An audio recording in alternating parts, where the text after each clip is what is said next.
Who out of these current heavyweight GOATs I have added to this tier list can defeat Tom Aspinall? I've chosen like one present fighter, some fighters from the past, some that you wouldn't even say are heavyweight GOATs, but I've just included them for the sake of it. Without further ado, let's talk about the categories. If you're new to this page, please do drop a like, share, subscribe. It does help out a lot. And without further ado, the categories: destroys Tom means they destroy Tom. It's not competitive. Tom Aspinall stands basically no chance against him. Beats Tom means they beat Tom.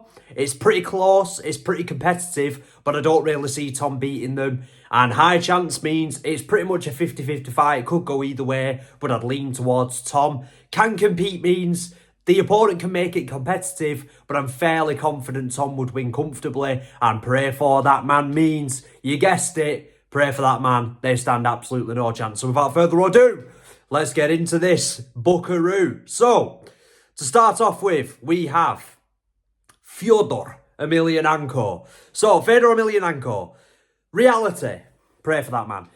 By the way, I don't want to see a single fucking Mark Coleman in the comments. Why did you not include Mark Coleman?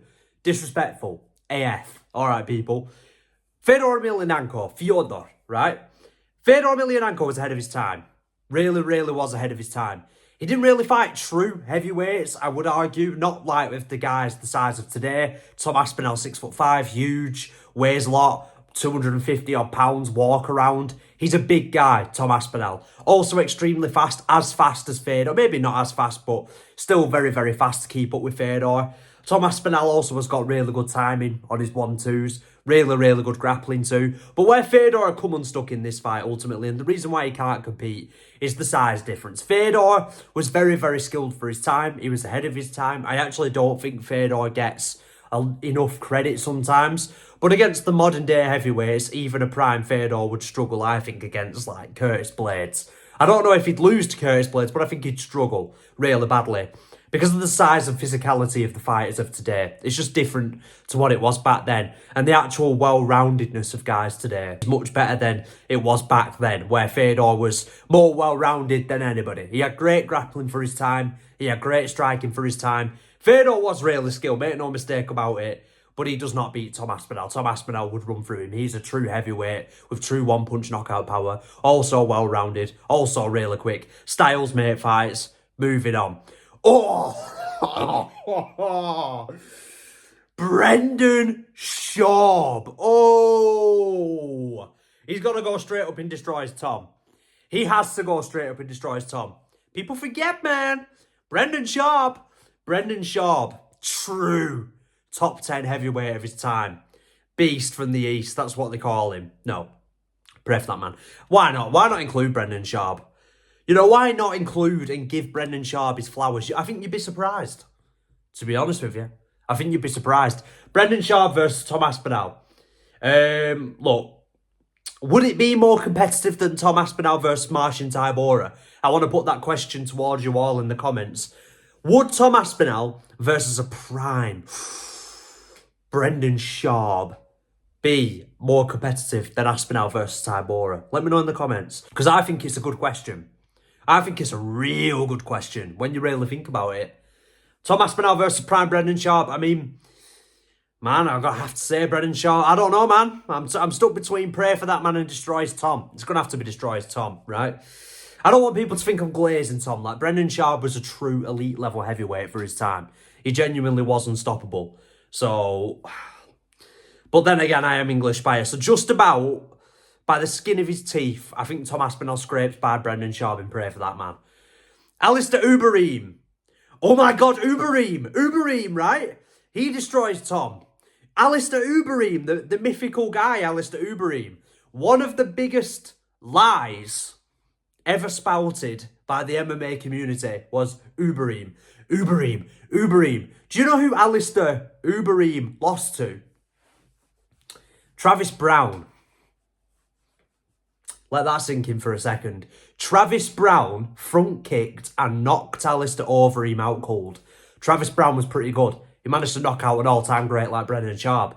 But, come on. If we get serious for a second, I know people are going to say, Overeem, the knees in the clinch, the front kicks, the leg kicks. He was powerful. He was juiced up. He wouldn't even get past testing anyway, but for the sake of the video, he does get past testing. Overeem is still one of the biggest myths of all time. Very chinny, even as Overeem. Aspinall could easily flatline him. Pretty well-rounded, but he always, all the way throughout his career, whether it's taking a telegraph front kick to the face off Travis Brown, whether it's a bit later on in his career getting knocked out by Stipe, this guy does not have the fight IQ Tom Aspinall has. Tom Aspinall is more intelligent of a fighter. He'll clinch up with Overeem early, stop his momentum, maybe take a few knees to the body. Like, Overeem can compete with Tom Aspinall, but he's going to get slept. I have no doubt about it there. I think Tom Aspinall would honestly sleep Alistair Overeem. And look, Overeem's getting slept badly. Overeem is going to go and pray for that man. But Overeem was dangerous and he was juiced up and he was a big lad. It's just that there's this myth that was Overeem. Oh my God, Overeem was unstoppable. Lost to Travis Brown. You know, not as unstoppable as you might think if you actually look at his record, even as Overeem. Had some bad losses. That's the facts. Had some bad losses. Very, very dangerous. Very, very scary. Very, very impressive. All that horse meat he was shoveling down. Myth. Complete myth. Lie. Not interested. Aspinall beats him, but he can compete. Good in the clinch. Dangerous in the clinch. Good knees. Good elbows. Aspinall's got to watch out there. Aspinall has better wrestling than Alistair Overeem, but to be fair, Overeem has good elbows from his back. He has a pretty good guard, and he has a nasty guillotine. Overeem's not bad. He's well-rounded, but Aspinall would knock him out. Honestly, Overeem was a myth. And I know people are going to come in the comments and try and cook me, but check the history books. The statistics don't lie. All right, people. Ciryl Gane.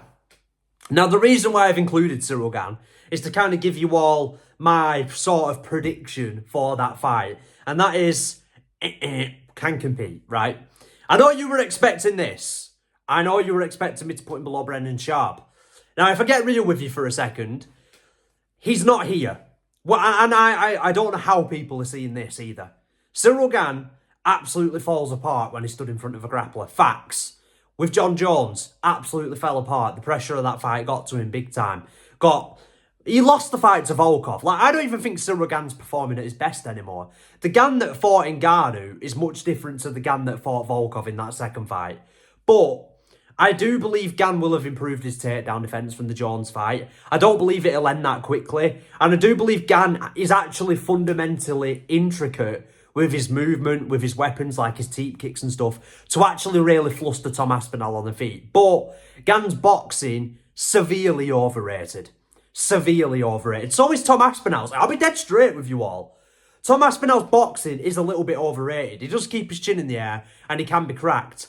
But what I think Gane will struggle with in this fight is when he looks to pick his moments, when Gane actually looks to enter in and actually land something impactful. Because you've got to remember, it is a fight. Gane won't beat Tom by point fighting with him. When he looks to actually commit something, I think he's going to massively struggle with Tom's speed. When Tom's leading the dance and he's trying to catch Gane while he's moving, I think Gane's going to make Tom look a bit silly at times. But the biggest difference in this fight that people keep forgetting, like, I see people on TikTok and stuff like that saying that... I see people on TikTok all the time saying Gane and Aspinall is going to be this striking matchup where Gane has been taking shots off Ngannou. He's taking shots off Taito Ivasa. He's taking shots off really hard hitters and not gone down. He's got a great chin. He does. He does have a great chin. Ngannou had no knees in their fight, but he does have a great chin. Aspinall's going to finish Gane on the ground by submission or ground and pound. I'm telling you. Gane is not the same fighter. Even Volkov, you had a takedown threat on Ciryl Gane. He's not the same. Not the same. If he's attacking knee bars and leg locks on Tom Aspinall on the ground, Aspinall got caught by that off Stuart, I can't remember his name, early in his career. But this is now. This is a much different version of Tom Aspinall. Gane's way too aggressive off his back and makes way too many mistakes. He's just going to get pummeled there. Facts. It's not going to be a striking matchup. It's not going to be what you think. On the striking, yes, Gane can beat Tom Aspinall. It's MMA. People forget. Tom Aspinall is not a striker first. He has insane knockout power and he's been knocking everyone out. Really, he's a jiu-jitsu guy / wrestler. You'll see that in this fight. Can Gane compete with Tom? Yes. Can he frustrate Tom and outland him on the feet? Yes. Is he defensively more astute than Tom? Yes. But his grappling sucks compared to Tom. You will see that in this fight. Ciryl Gane is not beating Tom Aspinall. I could bet my bottom dollar on it. You know what I mean? My bottom dollar. I put that on my mama. All right, people. Junior Dos Santos. Again, more flat-footed than Gane. Junior Dos Santos did have decent jiu-jitsu. He was also a bit, juicy. He also had a really good 1-2. He also had a bit... I'll use Stipe as a good example later. A bit less effective, but he had decent fade-away counters. So he could throw 1-2, fade off into an angle and counter. If Tom Aspinall's coming in linear or in a straight line on Junior Dos Santos, he might get caught by a right cross stepping off on an angle. Dos Santos was pretty good. He had good boxing, but again, Aspinall's a better grappler of the two. Junior Dos Santos can massively fade in fights. And to be fair, we've not seen Tom Aspinall's 5-round cardio. But it'd also be an assumption to say Aspinall has terrible 5-round cardio. We don't know. This is assuming Aspinall can go 5 rounds fine, right? That's an assumption. Dos Santos can be broken a little bit too. Once you start taking him down, we saw it with the Kane Velasquez fight, he can kind of fall apart. Aspinall is quicker than Junior Dos Santos, more well-rounded. I think he'd overwhelm him. But for sure, actually, I'm going to put Dos Santos at the top end of can compete. Even more so than Overeem because he had a better chin. Junior Dos Santos in his prime could compete with Tom. I do believe that. Decent counters, decent boxing, a decent guard. Fairly well-rounded but weakish takedown defence. I think Aspinall would exploit that, and I think Aspinall would get the better of him. It'd be a bit of a firefight, though, but I think Aspinall would sit him down eventually, maybe in the second round. Fabricio Werdum. I included Werdum because I think Werdum doesn't get the respect he deserves. But then I realised something. This is going to look disrespectful. Werdum, bro. You saw how Stipe Miocic knocked out Fabricio Werdum. You saw it, right?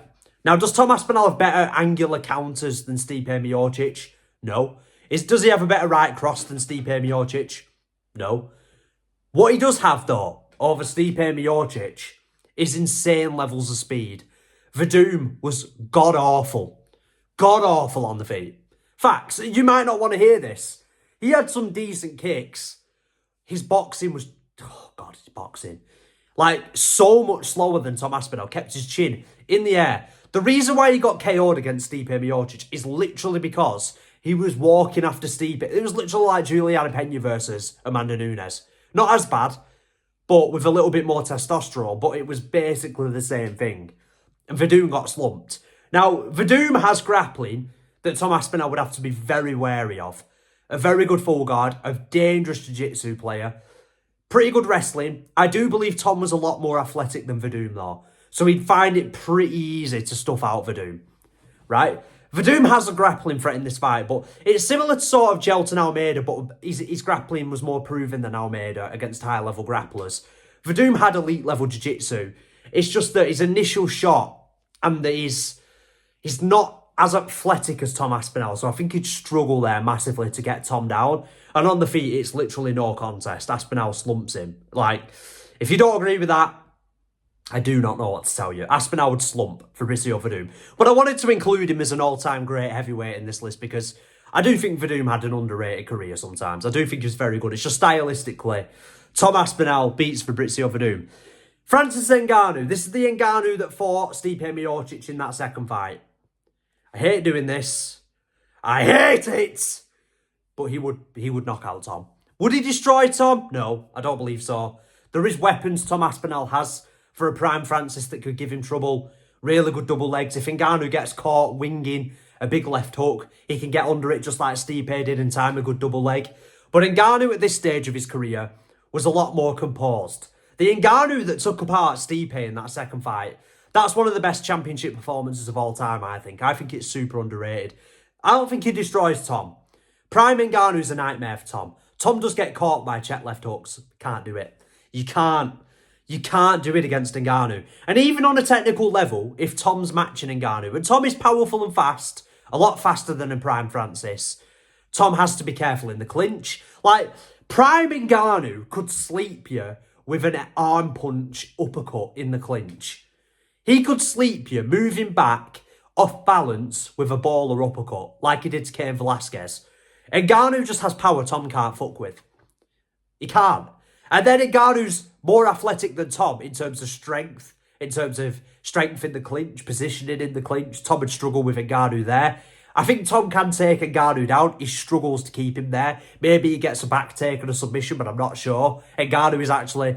People don't realise that Ngannou... A good test of someone's ball knowledge, for me, is if they rate Ngannou's skills as a mixed martial artist. Yes, he's so good and so much of a force. He could do that to Jairzinho Rozenstruik. But when it's time to face higher level opposition, which this version of Ngannou had to do against Stipe, he destroyed Stipe and took him apart. And out of prime Stipe, right, an older Stipe, but he took him apart like he was nothing. Compare that to the first fight. That Ngannou was just a different beast. That Ngannou, honestly, I would put up against any man ever. When people say, oh, the baddest man to ever live is Jon Jones, he would walk out of any room with anyone. Ngannou's that man, not Jon Jones.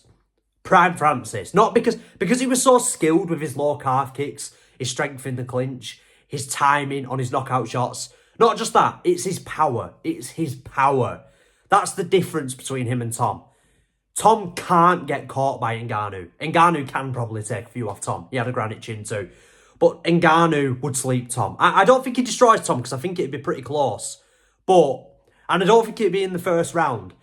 But I think Ngannou would shut Tom out. And I think Tom would fight a little bit more hesitant against Ngannou. He wouldn't be able to make it as sort of erratic. And he wouldn't be able to draw Ngannou into a wild exchange like he did with Blades. He's not going to... Like what Tom does that I think people underestimate is Tom puts this pace on you right away that you just can't get going. Oh God, is he going to take me down? Is he pushing me up against the fence? Is he going for a calf kick? Is he loading up with his 1-2? He's got good head movement, Tom, too. But Tom doesn't defend while he attacks. He defends after he attacks. Apart from the Curtis Blades 2 knockout, we've never really seen Tom do that. No, we haven't seen Tom Aspinall's full arsenal, I don't think. But I really believe Prime Ngannou was the best heavyweight to ever live. And that's not a slant on Tom. I'm English, right? Up until this point, I bet you thought I was going to put Ngannou in can compete. But I'm being realistic, Ngannou would beat Tom. Prime Stipe. Prime Stipe is interesting. He's sort of what I mentioned about Junior Dos Santos, but a bit more. High chance.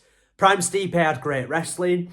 Prime Stipe had a great pull counter. He had a great fade off right cross. He had a great 1-2. Could kind of leave his chin in the air at times. Nowhere near as fast as Tom. Very well-rounded. Very good fight IQ. Very good blitzes too with his combinations.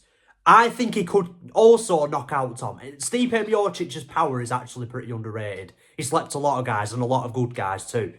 Also, his pre-fight adjustments were really good. Like, I know he probably wasn't in his prime as such in the Daniel Cormier 2 fight, but to come from behind and make that adjustment of finding the body hook to the body of Daniel Cormier was high level. High level. Spotting that hole mid-fight when you're behind shows a lot of composure. And the fact Stipe Miocic has shown he can drag guys who haven't been tested into deep waters, like he could do to Tom Aspinall. If it was a prime Stipe versus Tom Aspinall, I believe Stipe could drag Tom into those deep waters. But I'd edge it to Tom. Superior speed, superior movement, superior fast combinations, like I said, speed. Probably a levelish on power, but I think Tom's speed on top of his power makes it a little bit more devastating in this fight. And I think he'd sort of put a pace on Stipe to where Stipe's never truly able to get going. But I could see Stipe beating Tom, for sure. And again, I'm being genuinely unbiased with that take. Genuinely unbiased with that one. Kane Velasquez. I know you don't want to hear it. Although, Kane was very good. Elite level 5-round cardio, unless it's C level. 5-round cardio was unbelievable, unless it's C level, like I just said. Fast, powerful, leaves himself massively open. He did leave himself massively open, Kane. And what I think he'd struggle with Tom is, look at everybody Prime Kane fought. He was always way faster than them, whether it's in the sprawls, initiating takedowns, whether it's his blitzing combinations or his dirty boxing. He was always so much faster than everybody. He would not be faster than Tom. He wouldn't be heavier than Tom. He does have better wrestling than Tom, though, I do believe. But I think he'd struggle. I think he has better wrestling than Tom, which might affect Tom's game because it's going to be Kane initiating that takedown and that high pace on Tom. I'm probably going to put Kane in high chance, actually. Oh, I don't know, actually. Is it just can compete? Oh, I don't know. I don't know. He's a little bit more defensively responsible than Daniel Cormier, we're going to get to later, with a take that I know a lot of you aren't going to like. I could see Kane beating Tom. I could see Kane constantly trying to take down Tom, putting an insane level of output on him, smothering Tom. It's just that Kane's pressure was following. He didn't necessarily cut you off, he just followed you. A little bit like DC, less so than DC, but he wouldn't cut you off as much, and I think that'd massively leave him open. And I think he'd get slept. Remember, high chance means I think you can make it extremely close to where I could see you winning, but I'd still favour Tom. So I'd still favour Tom to beat Stipe. I'd still favour Tom to beat Kane. I wouldn't favour Tom to beat Ngannou. Ngannou's my benchmark. I don't think Kane would beat Tom, but I could see him beating Tom. But I think he'd do a lot better than the three guys below him. So I'm going to keep Kane in high chance, but not as much of a chance as Stipe. Like, I don't think Kane would win, but I really think he can give Tom a good do.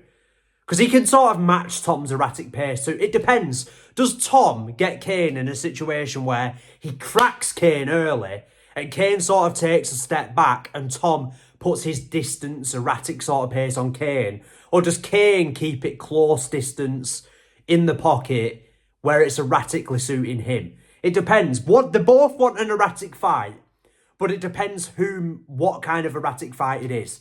If it's erratic from distance, Tom wins. If it's erratic from close distance, I still think Tom would win, but Kane can make it really close.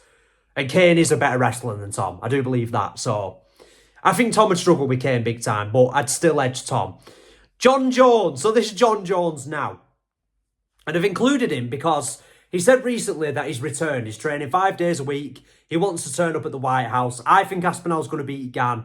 And then I think it's going to be Aspinall Jones at the White House.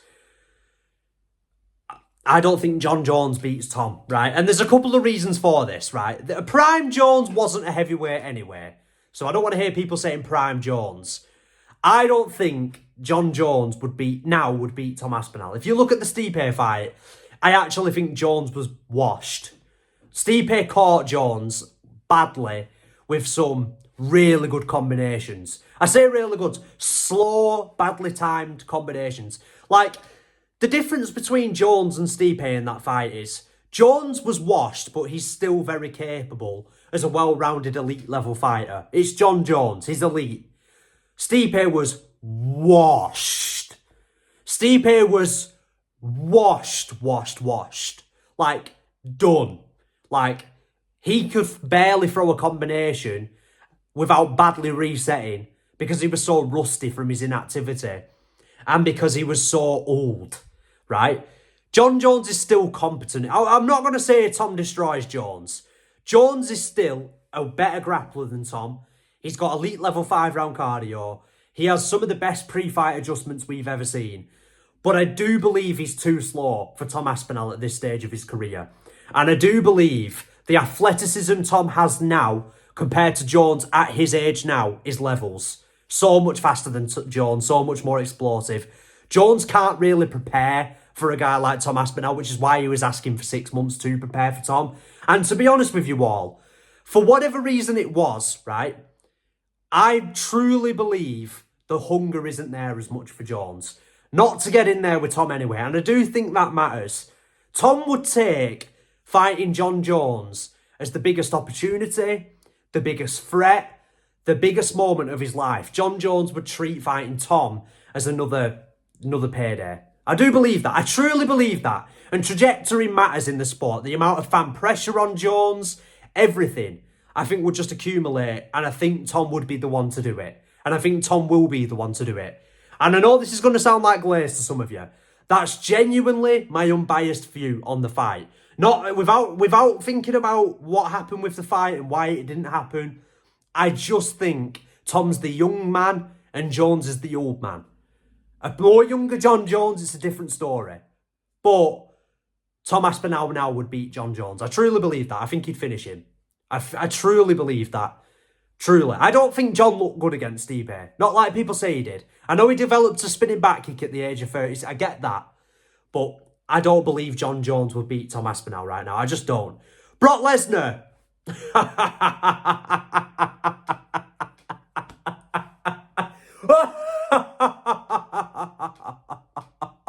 Moha, mohi, aha, ahu, ahi.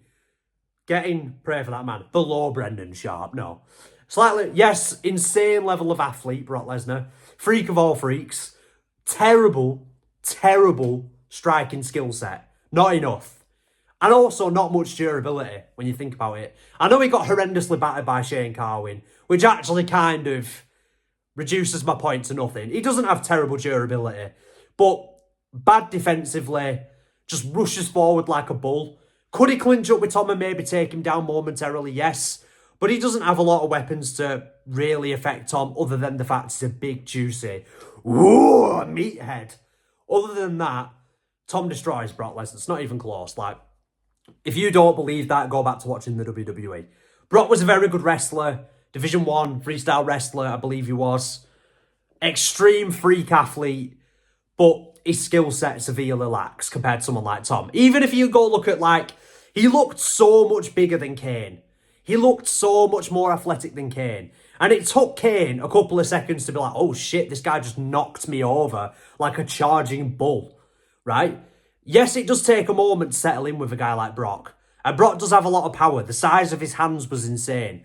But even Kane, because Kane's so elite and because Kane's so skilled, he settled into that fight and was like, okay, now I see what you have. Your striking's terrible. You're not a better wrestler than me. I just need to, like, ride your momentum and reverse you from there. And that's what Kane did, and he easily beat Brock. So I think Tom would beat Brock too. Daniel Cormier in Strikeforce. So, I know Daniel Cormier got into MMA late, but he had a prime in his career, right? Daniel Cormier was top level. And Daniel Cormier was top, right? Better wrestler than Tom. What I will say, where he falls, where Kane Velasquez doesn't, is he's so open to shots defensively. He's way too followy to keep up with Tom Aspinall's elite level movement, in and out, landing the 1-2s. He would have to really make it a boring fight to beat Tom. Really make it a boring fight. And by that I mean press Tom against the fence, short elbows, knees to the thigh. Really drain Tom to beat him. It would not be entertaining. But the way DC fights, arms outstretched in front of him, reaching for your guard, you're getting fucking battered against Tom doing that. I'm sorry. DC was very good. Like, I know people will say, but look at when he fought Jon, and Jon was really long, even longer than Tom, right? Look at when he fought Jon, and look how he was able to close the distance against Jon. Lose, because Jon has a lot of weapons, but he has a lot more weapons than Tom in the exchanges, right? Jon had the oblique kicks, the side kicks to the knee, the knees up the middle, the short elbows. But DC managed to make it really close in the first and second fights by smothering Jon constantly, working his dirty boxing. Jon Jones never was a quick mover, right? Jon Jones never had quick movement.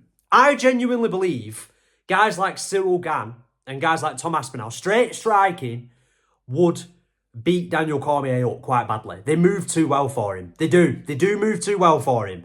But like a guy like Gustafsson found out, DC can and will, if he knows that you have a lot of advantages on him on the feet and he needs to slow you down first, he will shoot in on you quickly. DC could make this very close. Less so than Kane, less so than Stipe. DC Prime would not beat Tom Aspinall though. I'm pretty confident in that. He does better than the 4 below him and the 4 below that. He does. So I'm going to give DC more credit and put him in high chance. But I think stylistically, Daniel Cormier's boxing and his inability to sort of intelligently close the distance is what's going to cost him against Tom Aspinall. But you guys let me know what you think in the comments. I'm going to zoom in and I'm going to zoom out. That is the tier list. Let me know in the comments what you think, guys. Nobody in destroys Tom. I think that's a bit far-fetched. I think Ngannou would beat Tom. I know I'm going to get called a glazer in the comments. I don't care. I am a glazer. I'm not really arsed, actually. I am. Whatever. I'm English. Who cares? Let me know in the comments what you think. Thank you all for watching, guys. Adios. Goodbye.